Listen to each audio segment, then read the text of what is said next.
Welcome to our channel. Today we how to verify in-app purchases with Google Play Billing Library, full guide step-by-step clearly. To verify in-app purchases with Google Play Billing Library, start by integrating the Google Play Billing Library into your project. Ensure you have the latest version of the library in your build.gradle file. Next, set up your in-app product in the Google Play console. After creating your in-app products, gather the necessary details like product IDs. Implement the Google Play Billing client in your app. Connect your app to the Google Play Billing service by calling the Start Connection method of the billing client.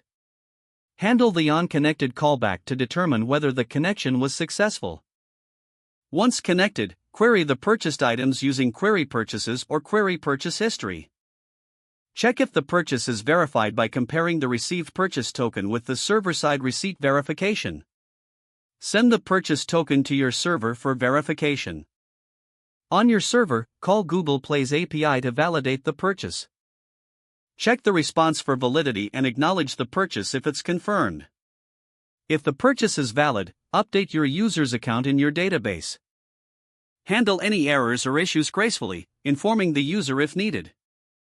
Finally, test your implementation thoroughly before deploying it to production.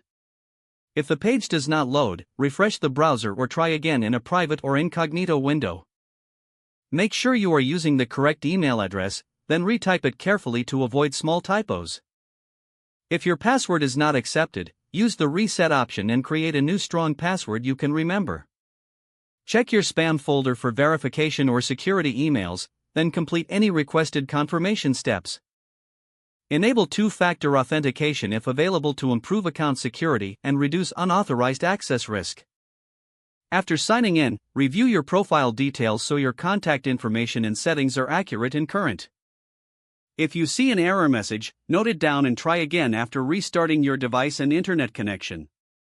Log out when you finish, especially on shared devices, to keep your account and payment information secure. If the page does not load, refresh the browser or try again in a private or incognito window. Make sure you are using the correct email address, then retype it carefully to avoid small typos. If your password is not accepted, use the reset option and create a new strong password you can remember.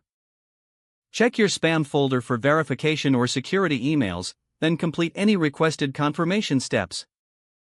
Enable two-factor authentication if available to improve account security and reduce unauthorized access risk. Don't forget to like this video and subscribe to our channel for more step-by-step tech guides.